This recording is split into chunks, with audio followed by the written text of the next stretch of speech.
जब तक पाणी ग्रहण संस्कार ना हो तब तक ब्रह्मचर्य अवश्य रहो। यदि उस समय तक ब्रह्मचर्य नहीं रहते तो तुम गृहस्थी को ठीक से नहीं चला पाओगे, वास्तविक अच्छे गृहस्थ नहीं बन सकते हो। जो तुम्हारी गृहस्थ की वृत्तियां हैं उनमें तुम सफल नहीं हो पाओगे। और जो 8-10 बजे तक सोता है वो कोई भी हो ब्रह्मचारी रह ही नहीं सकता। आप देखिएगा 3 बजे से लेकर के सूर्य उदय के तक अगर आप सोते तो आपका स्वप्न दोष बढ़ेगा, आपका संयम बिगड़ेगा। तो जैसे भजन आवश्यक है वैसे व्यायाम आवश्यक है, वैसे प्राणायाम आवश्यक है, वैसे आपको 2 किलोमीटर दौड़िए। 8 प्रकार के ये मैथुन है। पहला, जो हम देखते हैं उस पे सुधार करो, जो हम सुनते हैं उस पर देखो। कहीं हम ऐसी कोई बातें तो नहीं बोल रहे हैं जो काम उत्तेजना प्रकट कर दे। संकल्प भोग का बन गया तो क्रिया हो या न हो आप ब्रह्मचर्य नहीं रह पाएंगे। मनोवाह नाड़ी, जो ही आपका चिंतन विकारात्मक हुआ वो नाड़ी घसीटती पूरे शरीर से उस सप्तम धातु को, और वो घसीट लिया, आपने क्रिया की या नहीं की, आपका चिंतन बिगड़ा हो गया। ब्रह्मचर्य ठीक नहीं, मन भयानक चंचल बदमाश होता चला जाएगा, गंदी से गंदी बात पेश करेगा आपके सामने, गंदे से गंदे आचरण करेगा, भूल जाएगा कि हम मनुष्य हैं, पशुवत आचरण में उतार देगा। और हारिएगा नहीं। आपने यदि गलत संस्कार बना लिए तो हारिए मत। कुछ समय तक बिना चाहे वो अभ्यास आपको गिराएगा, लेकिन आप बिल्कुल नियम संयम में दृढ़ रहिए, धीरे धीरे शांत हो जाएगा। ये आप धीरे धीरे शांत हो जाएगा। ब्रह्मचर्य बहुत जोर का ये यम है। ब्रह्मचर्य के बिना जीवन मृत है, मृत जीवन। ब्रह्मचर्य अमृत है। मन, वाणी, शरीर बड़ा भारी इनका साधना में योग है। 8 प्रकार के मैथुनों का सर्वथा त्यागी ही ब्रह्मचारी कहा जाता है। पूज्यपाद श्री उड़िया बाबा जी महाराज, मूर्तिमान ब्रह्म, ब्रह्मचर्य ही महान सामर्थ्य, परम पुरुषार्थ, भगवत प्राप्ति का प्रबल साधन है। परम सुख का, परम शांति का, परम स्मृति का, महान धृति का ये प्रधान साधन ब्रह्मचर्य है। जो इस साधन से हीन है वो मृत हैं, खुद देख ले। स्मृति काम नहीं, शरीर में विशेष रजोगुण का प्रभाव, भोग वासना से जलता हुआ हृदय, छल कपट, आगे चलकर शरीर पीड़ा से युक्त हो जाना, बुझा बुझा स्वभाव रहना, हृदय में एक विशेष चिंता, कल्पनात्मक भय, विषाद और पशुवत आचरण, ब्रह्मचर्यहीन जीवन। जो ब्रह्मचर्य धारण करना चाहे, भगवत मार्ग में जो चलते हैं उनके लिए तो है ही, पर जो भी परम सुख, परम आनंद और लोक में उन्नति, परलोक में परम पद, उसे ब्रह्मचर्य अवश्य धारण करना चाहिए। वैरागी के लिए नैष्ठिक ब्रह्मचर्य, आजीवन ब्रह्मचर्य। प्रवृत्ति गृहस्थ मार्ग के लिए संयम पूर्वक ब्रह्मचर्य का बर्ताव करना।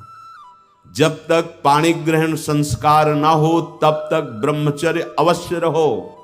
यदि उस समय तक ब्रह्मचर्य नहीं रहते तो तुम गृहस्थी को ठीक से नहीं चला पाओगे, वास्तविक अच्छे गृहस्थ नहीं बन सकते हो। जो तुम्हारी गृहस्थ की वृत्तियां हैं उनमें तुम सफल नहीं हो पाओगे। व्यभिचार व्यक्ति का सर्वनाश कर देता है। 20 वर्ष या 22 वर्ष की अवस्था तक तो सबको, जो भी बच्चे हैं उनको शिक्षा देनी चाहिए, ब्रह्मचर्य का ही पालन करें। बहुत सुंदर खेती गेहूं की लहलहाती हुई है, और देहाती भाषा में उसे गलेत कहते हैं। गलेत मतलब बाली निकलने को है।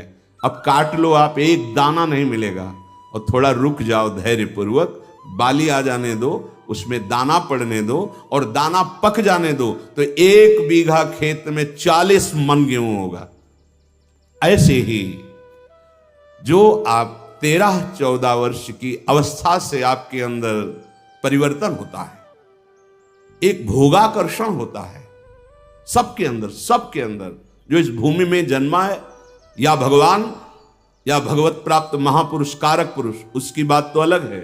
अन्यथा जो भी जन्मा है, जहां 12, 13, 14 वर्ष की अवस्था होती है तो काम वेदना जागृत होने लगती है। मन एक अलौकिक आकर्षण, भोगाकर्षण की तरफ भागने लगता है। एक चाह होती, कोई हमारा ऐसा दोस्त हो, कोई हमारा ऐसा प्यारा हो जिसको हम अपना जीवन समर्पित करें। ऐसा होता है, एक वो माया का ऐसा आकर्षण होता है।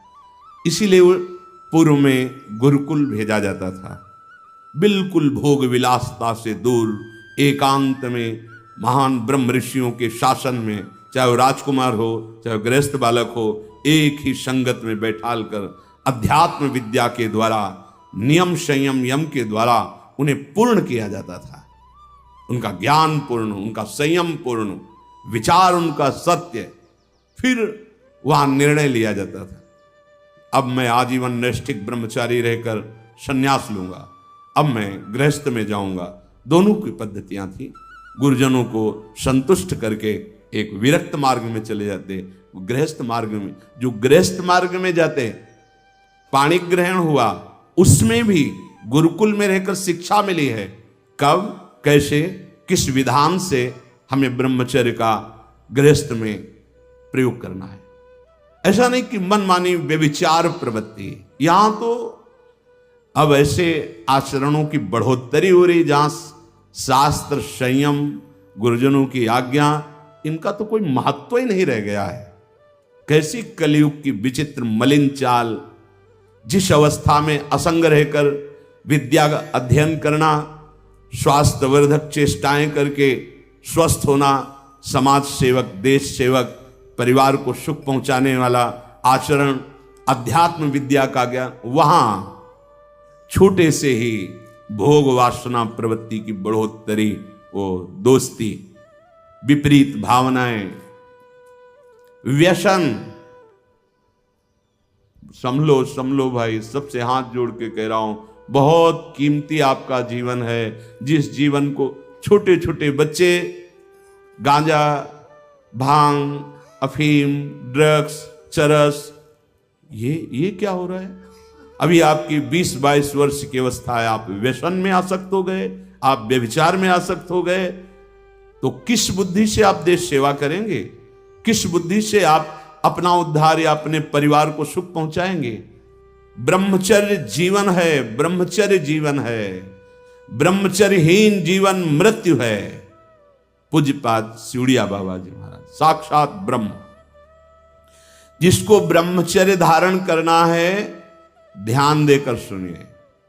सबसे पहला कार्य उसकी दिनचर्या में, चाहे बच्चा हो, चाहे जवान हो, या जो कोई भी हो, सूर्य उदय के पहले रात्रि के चौथे प्रहर में ही जाग जाना चाहिए।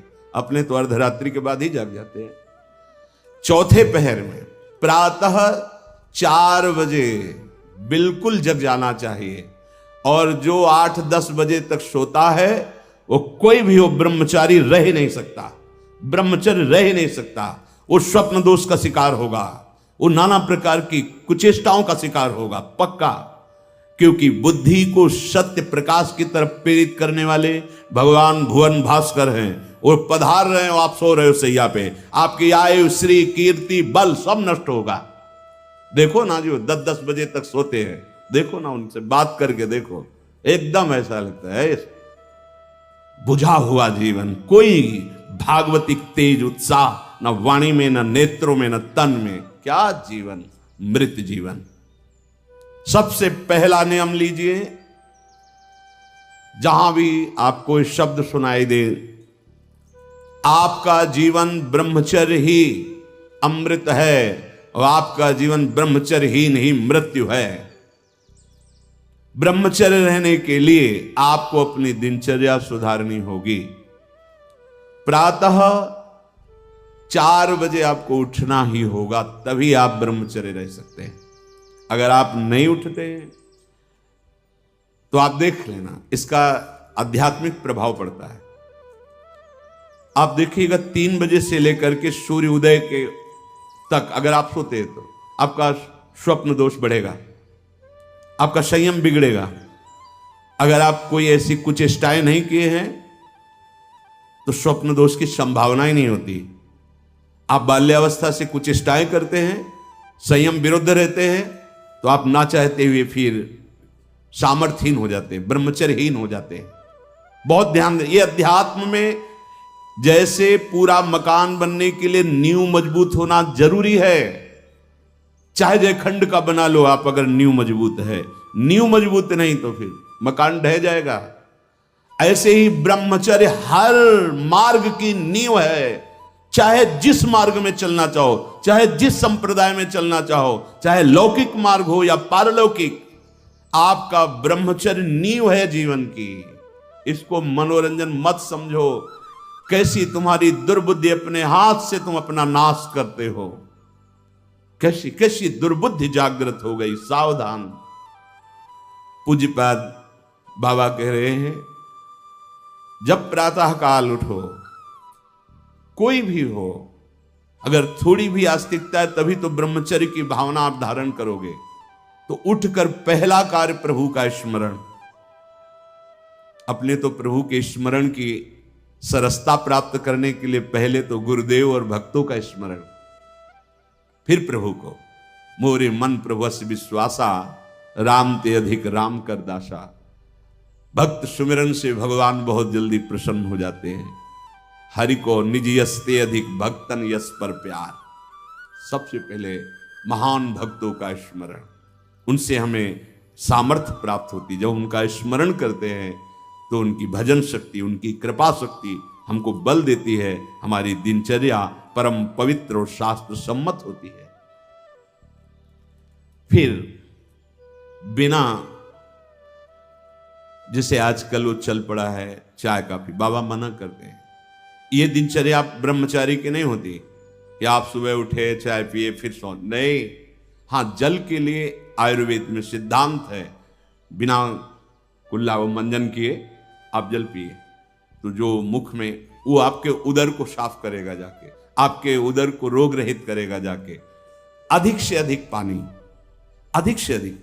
अगर उल्टी हो जाती तो और अच्छा होता है। जैसे आप पिए, 2-4-10 कदम टहले, आपको उल्टी लगे, अगर उल्टी कर दिया तो बहुत अच्छा होगा, क्योंकि पित्त और सब गर्मी निकल गई, नहीं हो रही, पच गया है। फिर इसके बाद आप शौच स्नान आदि क्रिया कीजिए।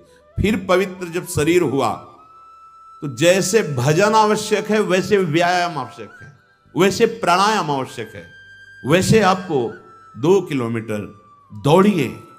कुछ शारीरिक ऐसा व्यायाम, कुछ ऐसे भी व्यायाम करते हैं। ये कोई व्यायाम पैर से करना, ये कोई व्यायाम का मतलब पसीना निकले शरीर से, आपके शरीर को 1-2 किलोमीटर दौड़िए।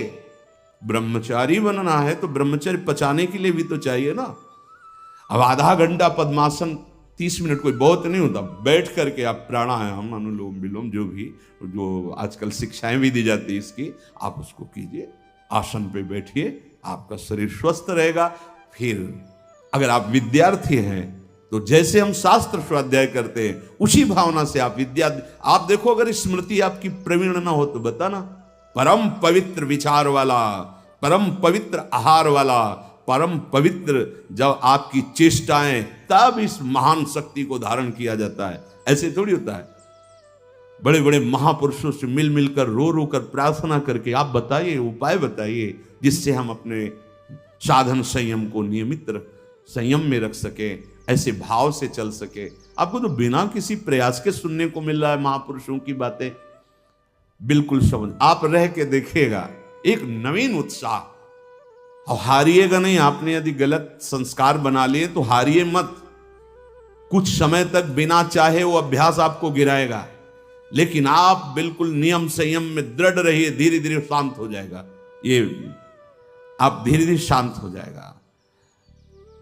अब आपकी दिनचर्या में 2 प्रकार के ब्रह्मचर्य, एक आजीवन ब्रह्मचर्य, तो वैरागी का तो आजीवन ब्रह्मचर्य होता है।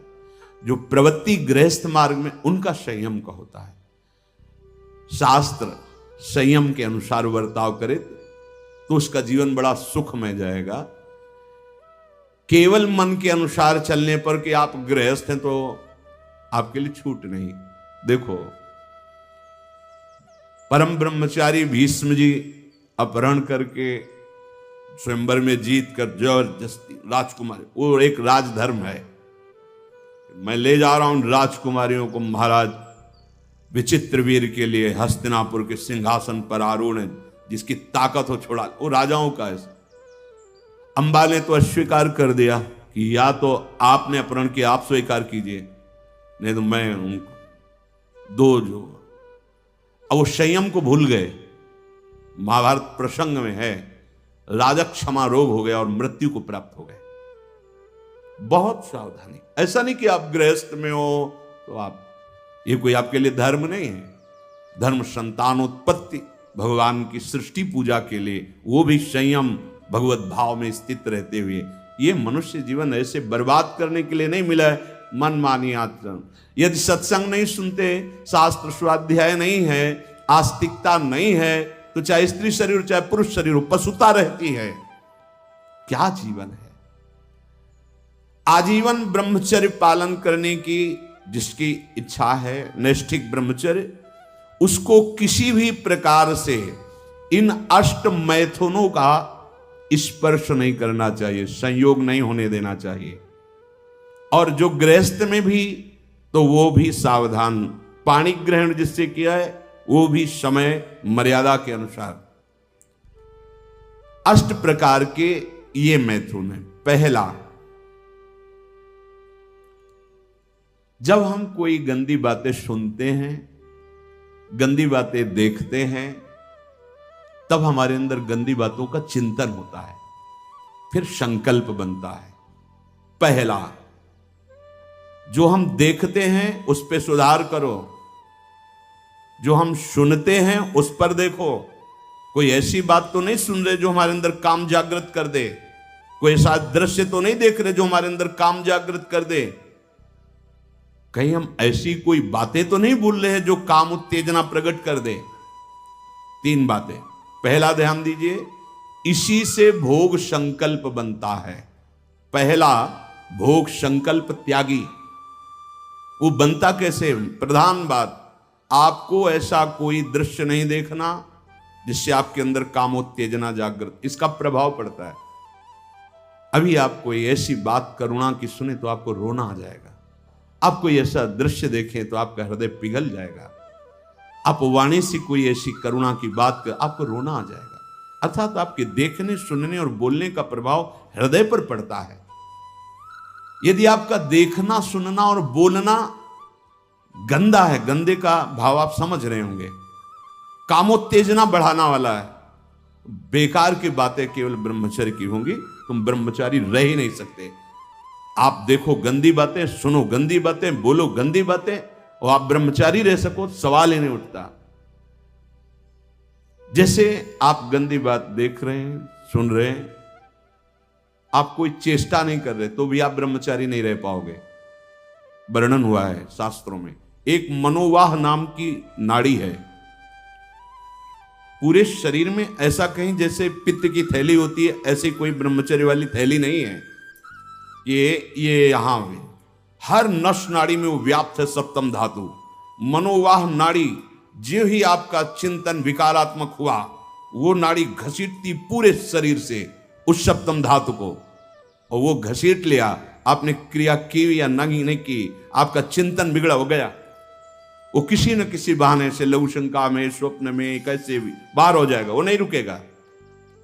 संकल्प रहित, भोग संकल्प रहित हृदय कब होगा? जब आपका देखना, सुनना और बोलना पवित्र होगा। बहुत सावधान। आज सावधान होना तो बहुत ही कठिन है, क्योंकि मोबाइल है। एक दृश्य देखा आज मिलने की, एक वैश्या किसी के साथ जंगल में ऐसे, उस दृश्य ने नीच आचरणों में फंसा दिया। एक दृश्य देखा, सौभरी ऋषि ने मछली की 50 राजकुमारियों से ब्याह किया जाके मानधाता की। दृश्य ही देखने मात्र से भ्रष्ट हो जाना होता है।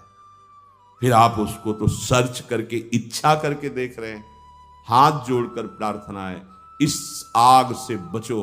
ये आग तुम्हारे सुकृतों का नाश करके, तुम्हारी जीवनी शक्ति का नाश करके तुम्हें ऐसे चिंता, शोक, ऐसे दुख में फंसा देगी, फिर नहीं निकल पाओगे।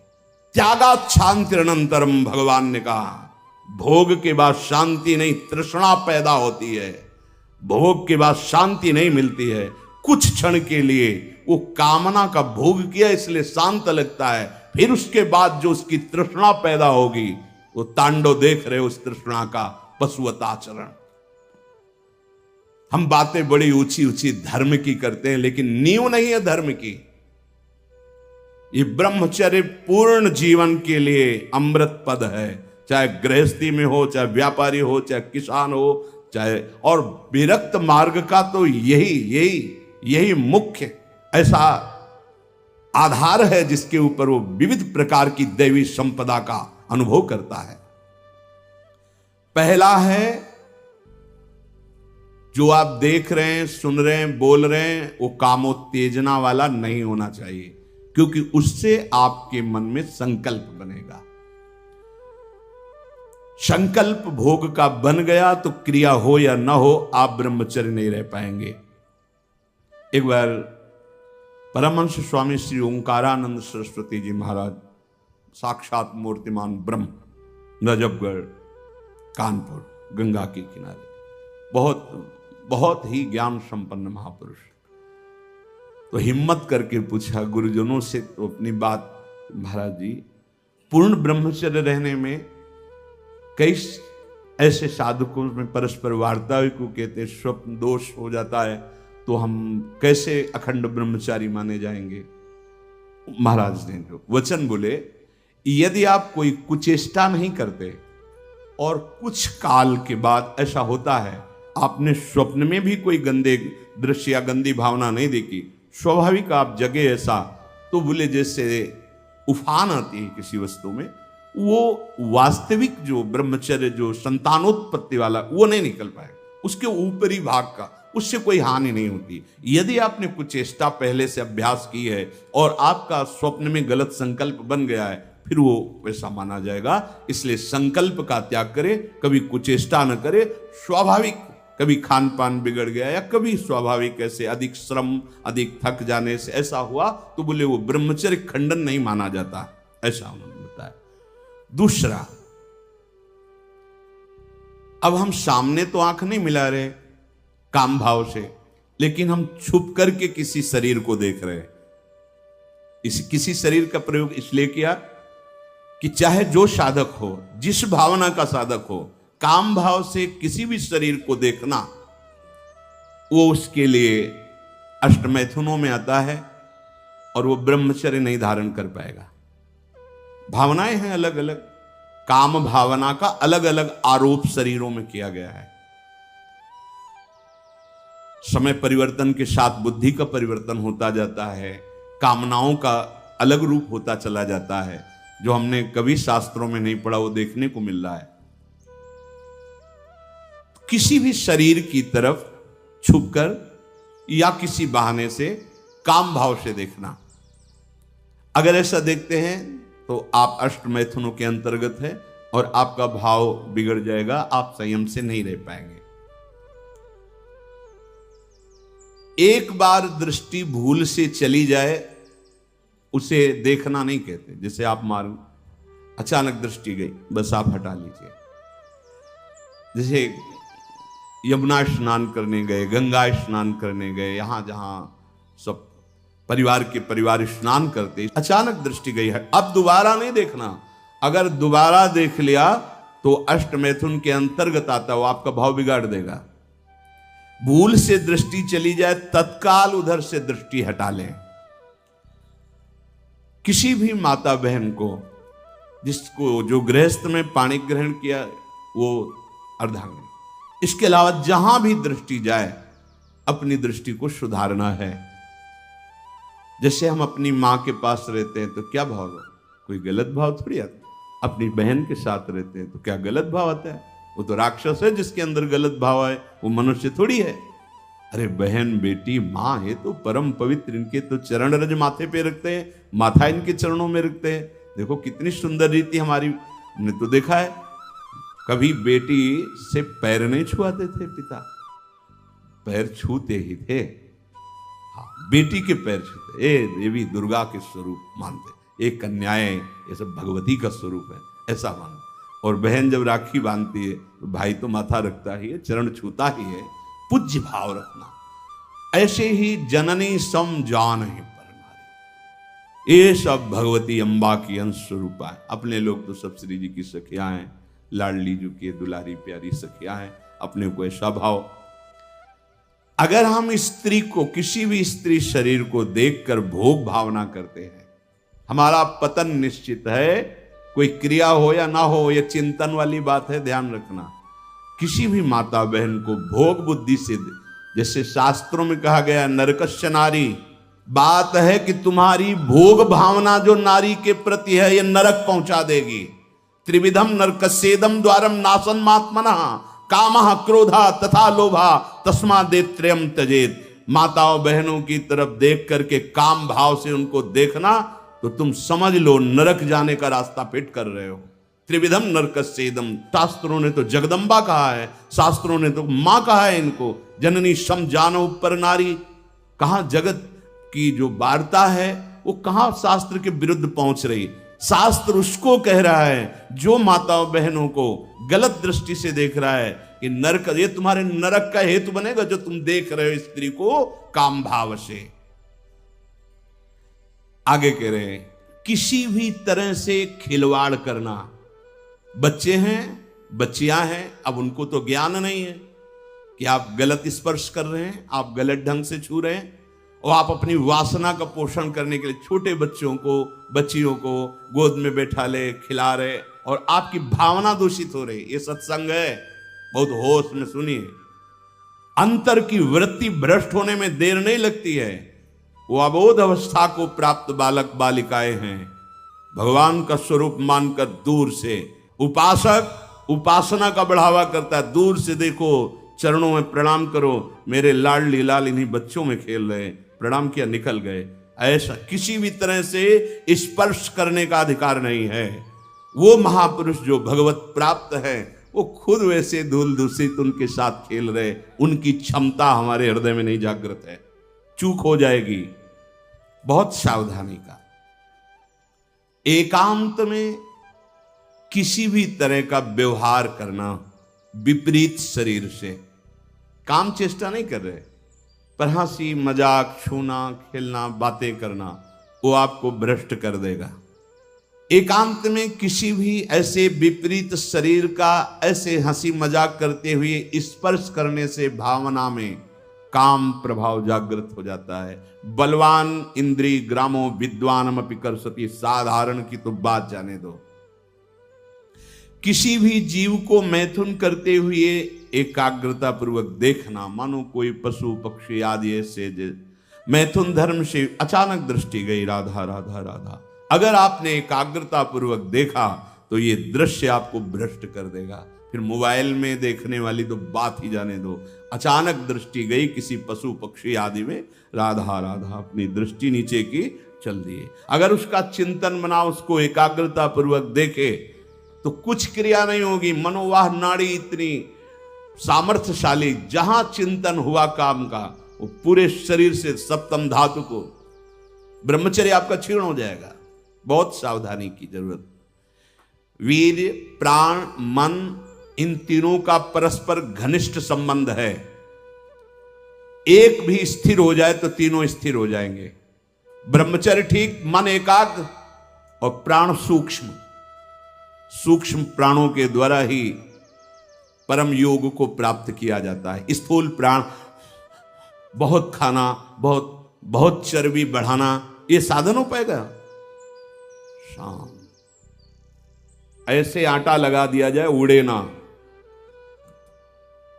श्वास प्रश्वास चल रही, उस आटे पर धक्का भी नहीं लगना चाहिए, तब समझना चाहिए कि प्राणवायु सूक्ष्म हो रही। इन बातों का कोई ध्यान ही नहीं हो रहा, बस मनमानी आचरण। बहुत इतना खा लिया अब उसी को पचाने में पूरी शक्ति लग गई, भजन और एकाग्रता और इंद्रिय संयम तो बात जाने दो, इतना पा लिया। वीर प्राण मन तीनों का परस्पर घनिष्ठ संबंध है और उपासना में तीनों का बहुत बड़ा योगदान है। प्राण सूक्ष्म, देखो नाम जब आप श्वास लेते हैं आराम से और नाम चल रहा है, फिर श्वास आराम से, नाम चल रहा है। अब स्थूल प्राण है, बैठे हो सुनाई दे रही आवाज प्राणवायु, सांप की सी फुसकार निकल रही, आप साधक हैं, आप उपासक, इतने स्थूल प्राण, तो आप मंत्र कहां चला पा रहे हैं? इसका मतलब मंत्र नहीं चल रहा। आराम शांत श्वास। प्राण जिसका ब्रह्मचर्य ठीक है, बिना प्राणायाम के भी वो सूक्ष्म हो जाएगा। जिसका प्राण सूक्ष्म है, ब्रह्मचर्य ठीक है, मन को एकाग्र करने के लिए ज्यादा श्रम नहीं करना पड़ता। ये तीनों एक तार जुड़े हुए हैं। ब्रह्मचर्य ठीक नहीं, मन भयानक चंचल बदमाश होता चला जाएगा, गंदी से गंदी बात पेश करेगा आपके सामने, गंदे से गंदे आचरण करेगा, भूल जाएगा कि हम मनुष्य हैं, पशुवत आचरण में उतार देगा। ब्रह्मचर्य प्राण मन तीनों का परस्पर बहुत घनिष्ठ संबंध है। एक स्थिर कर लो, ब्रह्मचर्य बहुत गंभीरता स्वभाव में आ जाएगी। ब्रह्मचारी का स्वभाव गंभीर होता है, विचार परिपक्व होता है, स्मृति प्रवीण होती है उसकी, और हर कष्ट सहने की सामर्थ्य होती है। गर्मी सर्दी बरसात पीड़ा अपमान निंदा, वो महान शीतलता अंदर प्रदान करता है। मस्ती एक रहती है, और कहीं निरंतर भजन और ब्रह्मचर्य, फिर क्या दुर्लभ रह गया संसार में उसके लिए। इसलिए हमारे शास्त्रों ने, ब्रह्म ऋषियों ने ब्रह्मचर्य पर बहुत जोर दिया है। ब्रह्मचर्य रहने वाले उपासक को इन बातों का ध्यान देना चाहिए। यदि कब्ज पेट में रहेगी तो बिना क्रिया के भी ब्रह्मचर्यहीन होने लगोगे। गर्मी बर्दाश्त नहीं ज्यादा, ये जितने नए पदार्थ पाने वाली लोलुपता है, ये सब ब्रह्मचर्य नाश करने वाली है। ये जो आप जिसे पिज्जा कहते हैं, इसमें जो ऊपर लेप लगाए जाते हैं, जो बनता है वो गरिष्ठ है, बहुत गरिष्ठ है, पाचन तंत्रों पर भारी प्रभाव बनाकर एक कब्ज बनाने वाली चीजें। आपको ये 32 दांत दिए गए, वो अच्छे से चबा चबा के लुगदी में थोड़ा खाओ, बहुत देर चबा कर स्वाद लेकर के अंदर जब किया तो जो मुख में पाचन, यहाँ वो जो थूक आदि निकलते हैं, उससे ऐसे रस होते हैं जो उसको पाचन करते हैं।